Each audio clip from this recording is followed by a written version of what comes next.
The prisoner's name in Hong Kong prison is Han, and he was instantly stunned upon hearing the news of his brother's murder. He was extremely angry at the moment. At this moment, he suddenly put down the utensils in his hand and stood up. The prison guards noticed his abnormality and rushed over. Han directly picked up the tableware and knocked down the two prison guards. After a while, Han was quickly knocked unconscious by the police. Then he was taken to a small room by several prison guards, ready to teach Han a lesson. Just as the prison guard was about to take action, Han suddenly opened his eyes and knocked the guard unconscious with one head. A few minutes later, the prison guards were knocked unconscious by Han, and then he forced the guards outside to release him. Then he changed into the guard's clothes and walked towards the prison gate as if nothing had happened. When another prison guard discovered it, Han had already left safely on his bicycle.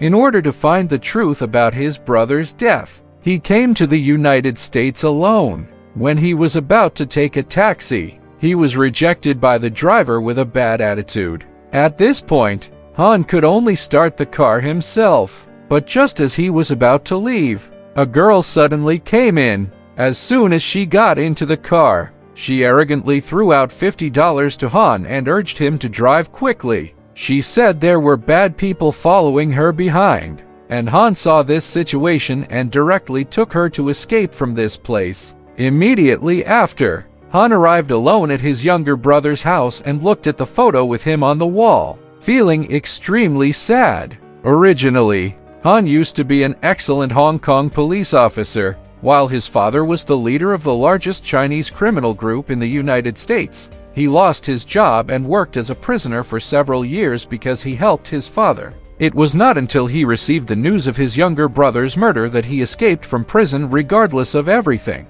The last phone call made by Han dialed his younger brother's home was answered by a clothing store. The owner of the clothing store is the girl who was sent home by Han today. So he came to the girl's house, and the girl told Han that her brother Lin often made phone calls in the clothing store. Han came to his father's residence and questioned him about the reason for his younger brother's murder. But his father always answered irrelevant questions and avoided Han's questions, because the girl's brother Lin often calls Han's brother's house in the clothing store. Han had to find the girl again, hoping to get some clues from her brother Lin. What Han didn't expect was that Mike, who had long admired the girl, looked at Han and the girl talking and laughing, and he walked towards Han in great anger. He wants to use the name of playing rugby to find an opportunity to teach Han a lesson. At the beginning, Han was beaten badly by them because he didn't understand the rules. But in the later matches,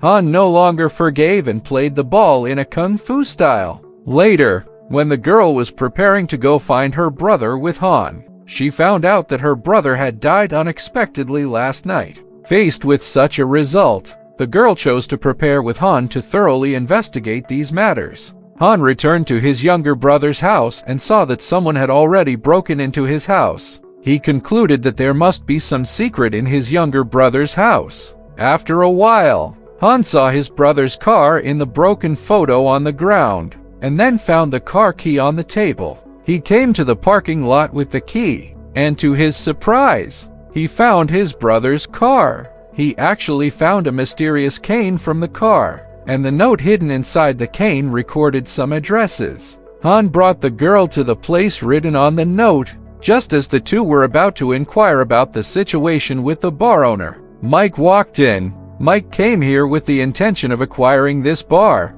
When the hotel owner refused, Mike immediately pulled the trigger and shot him to death. Han was immediately knocked unconscious by someone, but when he woke up, he didn't know where he was. The person in charge of monitoring Han is Bill, who has been beaten by him. Later, Bill laughed and mocked Han Yiden.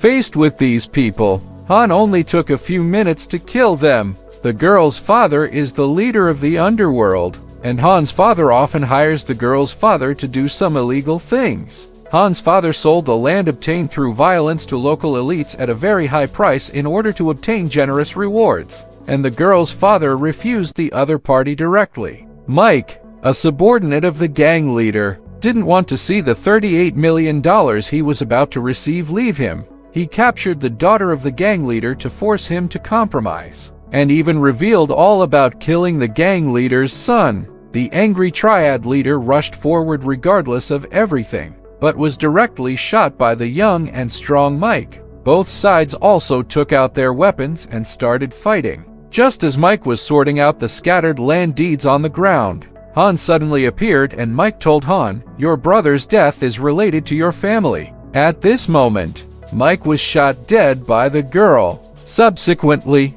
Han angrily rushed home to find his father, and with tears in his eyes, he questioned why his father had so ruthlessly killed his son. The father, however, stated that his younger brother knew too much, and if this continued, he would eventually be implicated by his son. Facing his father, Han ultimately chose to turn around and leave. Under various pressures, his father ultimately chose to commit suicide.